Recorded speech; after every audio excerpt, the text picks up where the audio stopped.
السلام علیکم ورحمۃ اللہ وبرکاتہ۔ محترم عزیزوں اور دوستو،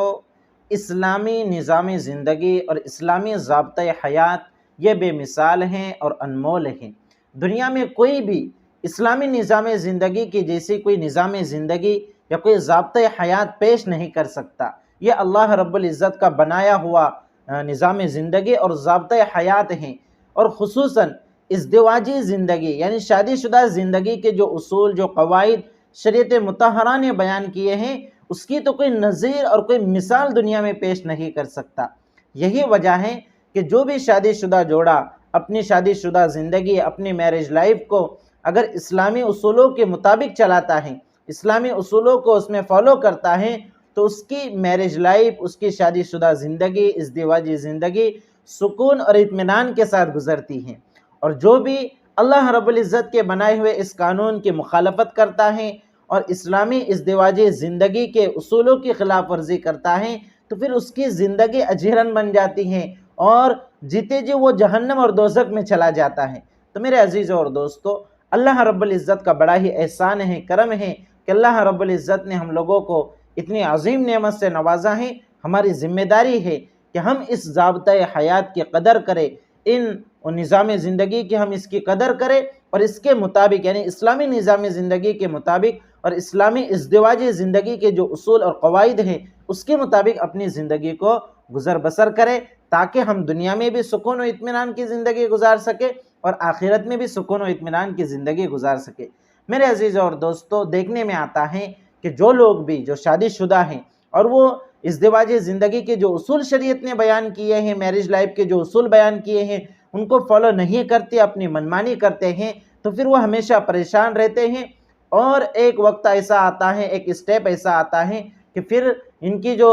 زندگی ہوتی ہیں یہ اجیرن بن جاتی ہیں، اور پھر ان کے جوڑے کے اندر تفریق واقع ہو جاتی ہے، جدائیگی ہو جاتی ہیں، طلاق کی نوبت آ جاتی ہے، خلا کی نوبت آ جاتی ہے۔ تو میرے عزیزوں اور دوستو، اسی طرح کا ایک مسئلہ جو ہمارے مسلم سماج اور معاشرے میں بہت زیادہ عام ہو چکا ہے، انشاءاللہ آج ہم اسے سمجھنے کی کوشش کریں گے۔ وہ مسئلہ کیا ہے؟ وہ مسئلہ یہ ہے کہ آج ہم لوگوں کے دلوں کے اندر دنیا کی محبت بہت زیادہ ہو چکی ہے۔ مال کمانے کی حرص، اپنے کاروبار کو بڑھانے کی لالچ، اچھے سے اچھا گھر تعمیر کرنے کی خواہش، اچھے سے اچھا گاڑی خریدنے کی خواہش، یہ ہمارے دلوں کے اندر بہت زیادہ عام ہو چکا ہے۔ پھر اس کے لیے آدمی انتھک کوشش کرتا ہے، محنت کرتا ہے، اور پھر اللہ رب العزت کے قانونوں کی بھی خلاف ورزی کرتا ہے، حلال و حرام کی بھی فکر چھوڑ دیتا ہے۔ اب بہت سی مرتبہ ایسا ہوتا ہے کہ بہت سارے ایسے لوگ جن کی شادی ہو چکی ہیں، جو شادی شدہ ہیں، پیسے کمانے کے لیے، بزنس بڑھانے کے لیے، اپنے کاروبار میں ترقی حاصل کرنے کے لیے اپنے بیویوں کو چھوڑ کر، اپنی بیوی بچوں کو چھوڑ کر یہ بیرون ملک کا سفر کرتے ہیں۔ خصوصاً جو یو پی بہار کے مزدور طبقہ ہیں، اسی طرح مہاراشٹر کے بھی بہت سارے ایسے لوگ ہیں جو پیسے کمانے کے لیے، اپنے کاروبار کو بڑھانے کے لیے اپنے بیوی بچوں کو چھوڑ کر بیرون ملک کا سفر کر رہے ہیں۔ سعودی جا رہے ہیں، اسی طرح قطر جا رہے ہیں، وہاں پر وہ سال 2 سال، کبھی کبھار 3 اور 5 سال اپنی بیوی بچوں کو چھوڑ کر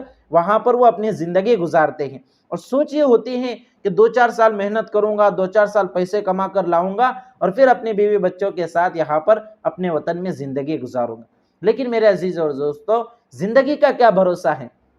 کس نے دیکھا ہے کہ کون کتنے سال جیتا ہے؟ 5 سال جیتا ہے، 3 سال جیتا ہے، یہاں تو پل کی بھی خبر نہیں ہے۔ تو کیا اس طرح اپنی بیویوں کو چھوڑ کر، اپنی بیوی بچوں کو چھوڑ کر اس طرح 1 سال، 2 سال، 3 سال یا 5 سال اس طرح اپنی بیوی بچوں کو چھوڑ کر دور رہنا، کیا یہ شرعاً اور شرعی اعتبار سے جائز ہے؟ کیا یہ پسندیدہ ہے؟ انشاءاللہ اس کو ہم سمجھنے کی کوشش کریں گے۔ میرے عزیز اور دوستو، یاد رکھیے کہ فقہائے کرام نے، علماء کرام نے لکھا ہے کہ کوئی بھی شوہر اپنی بیوی کی اجازت کے بغیر 4 مہینے سے زائد اس کو چھوڑ کر نہیں رہ سکتا، 4 مہینے سے زائد اس سے دور نہیں رہ سکتا۔ تو یہ فقہائے کرام نے یہ بات لکھی ہے، اور اس کی دلیل حضرت عمر رضی اللہ تعالیٰ عنہ کی ایک روایت ہے، ان کا ایک واقعہ ہے کہ ایک مرتبہ حضرت عمر رضی اللہ تعالیٰ عنہ گشت کر رہے تھے۔ حضرت عمر رضی اللہ تعالیٰ عنہ اور جو اسلامی خلفاء گزرے ہیں، ان کی یہ عادت ہوا کرتی تھی کہ اپنے رعایا کے درمیان جا کر ان کی ضرورتوں کو بھاپا کرتے تھے، اس کی تحقیق کیا کرتے تھے۔ تو حضرت عمر رضی اللہ تعالیٰ عنہ ایک مرتبہ اپنے رعایا کے درمیان رات میں گشت کر رہے تھے تو آپ نے ایک گھر سے آواز سنی، ایک عورت کی، ایک مستورات کی آپ نے آواز سنی جو عربی زبان کے اندر اپنے جذبات کا اظہار کر رہی تھی اور کہہ رہی تھی فواللہ لولا اللہ تخشى عواقبہ لزحزح من هذا السریر جوانبہ۔ اس طرح سے وہ اشعار پڑھ رہی تھی عربی زبان کے اندر، جس کا مطلب اور خلاصہ یہ ہے کہ خدا کی قسم اگر اللہ کا خوف نہ ہوتا، اگر اللہ کا خوف نہ ہوتا اور اللہ کے عذاب اور عقاب کا ڈر نہ ہوتا تو اس چارپائی کے جو چاروں پائے ہیں یہ ہلنے لگ جاتے۔ اشارے اشارے میں اس نے بہت بڑی بات کہہ دی تھی، تو حضرت عمر رضی اللہ تعالیٰ عنہ اس کی بات کو سمجھ گئے اور اس کی تحقیق کی تو پتہ چلا کہ ان کا جو شوہر ہیں، ان کا جو ہسبینڈ ہے وہ اللہ کے راستے میں گیا ہوا ہے، وہ اللہ کے راستے میں گیا ہوا ہے۔ تو حضرت عمر رضی اللہ تعالیٰ عنہ نے ام المؤمنین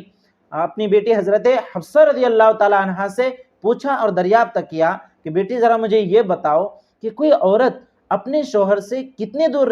دن دور رہ سکتی ہے اور کتنے دن اپنے شوہر سے صبر کر سکتی ہے؟ تو قربان جائیے اماں حفصہ رضی اللہ تعالیٰ عنہ پر انہوں نے عرض کیا کہ ابا حضور کہ کوئی بھی بیوی اپنے شوہر سے 4 مہینے سے زائد دور نہیں رہ سکتی، 4 مہینے سے زیادہ صبر نہیں کر سکتی۔ تو حضرت عمر رضی اللہ تعالیٰ عنہ نے جو اپنے لشکروں کے جو عمراء تھے، جو جرنیل تھے، ان کو یہ پیغام لکھ کر بھیجا کہ بھئی کوئی بھی شادی شدہ فوجی شخص اپنے گھر والوں سے 4 مہینے سے زیادہ دور نہ رہیں اور کسی بھی شادی شدہ فوجی کو 4 مہینے سے زیادہ دور نہ رکھا جائے بلکہ 4 مہینے کو اس کو چھٹی دے دی جائے کہ وہ اپنے گھر والوں کے پاس آ کر ان کے حقوق کی ادائیگی کر سکے۔ تو ان حضرت عمر رضی اللہ تعالیٰ عنہ کے اس فیصلے اور اس واقعے سے فقہائے کرام نے یہ بات اخذ کی ہے کہ اپنی بیوی سے، کوئی بھی شخص اپنی بیوی سے 4 مہینے سے زیادہ دور نہ رہیں۔ میرے عزیز اور دوستو، فقہائے کرام نے یہ جو بات لکھی ہے کہ کوئی بھی شوہر اپنی بیوی سے اس کی رضامندی کے بغیر 4 مہینے سے زیادہ دور نہیں رہ سکتا، تو اس سے تو یہ سمجھ میں آ رہا ہے کہ 4 مہینے سے زیادہ اگر رہنا ہے تو بیوی سے اجازت لینا پڑیں گی، اگر بیوی اجازت دے دے تو پھر 4 مہینے سے زیادہ بھی دور 1 سال 2 سال رہ سکتے ہیں، اور یہی چیز عوام میں مشہور بھی ہے۔ لیکن یاد رکھے کہ یہ جو فقہائے کرام کی عبارت ہے اور ان کا یہ جو کہنے کا مقصد ان کے کہنے کا یہ ہے کہ یہ جو 4 مہینے کی اجازت دی گئی ہے اور 4 مہینے کے بعد بھی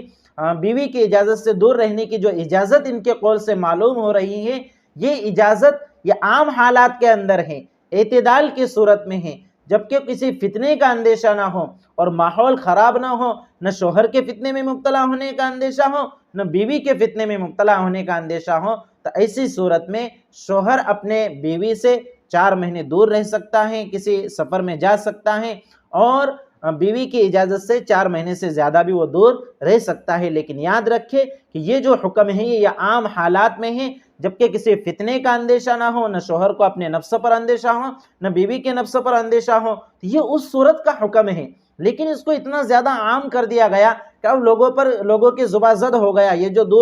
جو لوگ رہتے ہیں وہ کہتے ہیں کہ 4 مہینے تو فقہائے کرام نے رہنے کی اجازت دی ہے اور 4 مہینے سے زیادہ بیوی کی اجازت سے دور رہ سکتے ہیں، لیکن یاد رکھیے کہ یہ حکم عام حالات میں ہے۔ آج کا دور اور آج کا ماحول یہ بہت زیادہ خراب ہو چکا ہے، یہ قرب قیامت کا دور ہے اور فتنوں کی بھرمار آج ہمارے معاشرے اور سماج کے اندر ہو رہی ہے۔ تو آج کے حالات کے اعتبار سے یہ کہنا اور مطلقاً یہ کہنا کہ 4 مہینے اپنی بیوی سے دور رہ سکتے ہیں اور 4 مہینے سے زائد بیوی کی اجازت سے دور رہ سکتے ہیں، یہ کسی بھی طرح سے صحیح نہیں ہے۔ اور علامہ شیخ الاسلام حضرت مولانا مفتی تقی عثمانی صاحب دامت برکاتہم العالیہ نے اس کی بڑی اچھی وضاحت کی ہے۔ آپ نے لکھا ہے جس کا خلاصہ یہ ہے کہ یہ جو بات فقہائے کرام کی طرف منسوب ہیں کہ 4 مہینے اپنی بیوی سے دور رہ سکتے ہیں اور 4 مہینے سے زیادہ بیوی کی اجازت سے دور رہ سکتے ہیں، تو یہ عام حالات کے اعتبار سے ہیں۔ جی ہاں، اگر فتنے کا اندیشہ ہے، فتنے کا غالب گمان ہے، یعنی قوی اندیشہ ہے کہ اگر میں اپنی بیوی سے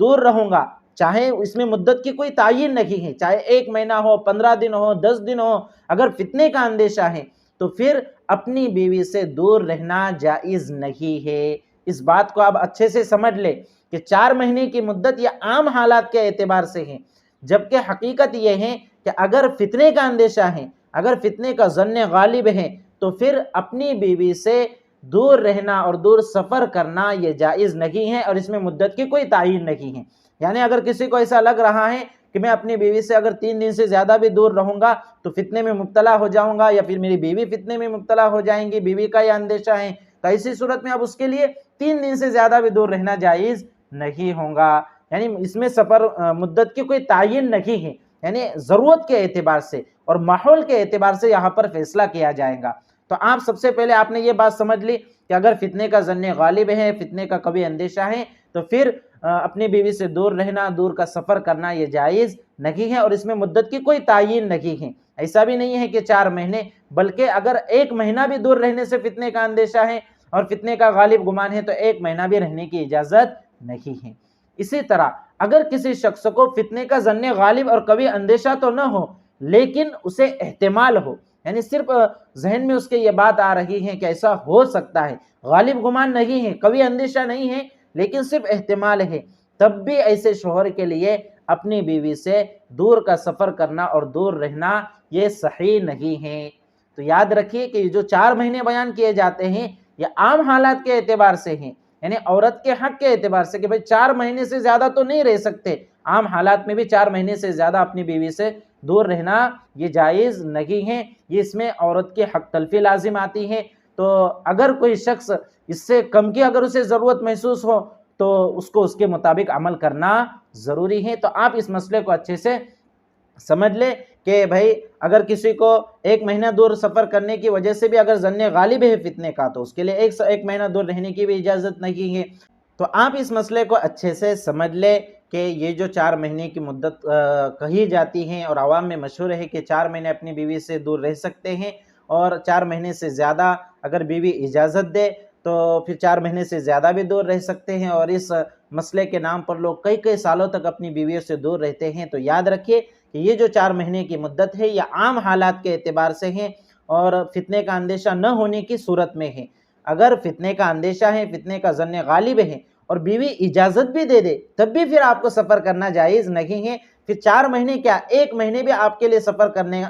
دور کا سفر کرنا جائز نہیں ہے اگر آپ کو فتنے کا ظن غالب ہے یا فتنے کا کبھی اندیشہ ہے۔ اسی طرح اگر آپ کو فتنے کا اندیشہ نہیں ہے لیکن صرف احتمال ہے تو احتمال کی صورت میں بھی آپ کو اپنی بیوی سے دور کا سفر نہیں کرنا چاہیے زیادہ دنوں کا۔ میرے عزیزوں اور دوستو یاد رکھیے آج کا ماحول بہت زیادہ خراب ہو چکا ہے، تو صرف پیسے کمانے کے لیے یا تعلیم و تعلم کے نام سے ہی کیوں نہ ہو یا پھر تبلیغ کے نام سے ہی کیوں نہ ہو، اپنی بیویوں کو اس طرح سے یکسر چھوڑ دینا اور تنہا انہیں چھوڑ دینا اور صرف زبانی ان سے اجازت لے لینا یہ کافی نہیں ہوگا۔ بیویاں بیچاری وہ تو ان کے اندر حیا ہوتی ہے، شرم ہوتی ہیں، تو وہ زبان سے تو اجازت دے ہی دیں گی کہ ٹھیک ہے آپ چلے جاؤ، ٹھیک ہے آپ 6 مہینے کے بعد آنا، 1 سال کے بعد آنا، وہ تو آپ کے آگے نہیں جا سکتی، آپ کے آگے زبان درازی نہیں کر سکتی، لیکن آپ کی ذمہ داری ہے کہ آپ ضرورت کو، ماحول کو اور وقت کے لحاظ کو سمجھے اور اس کے مطابق آپ کیا کریں، عمل کریں۔ تو یہ جو مزدور طبقہ ہیں یہ کئی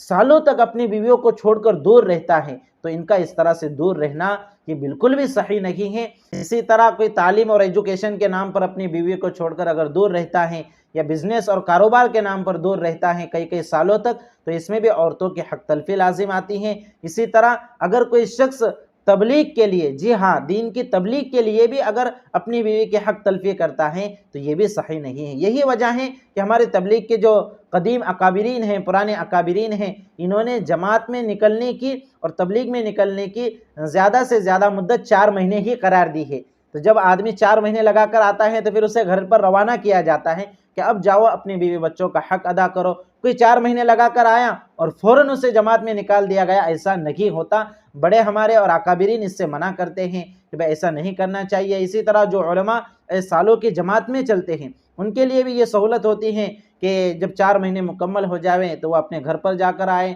کچھ دن گھر پر رہ کر آئیں، تاکہ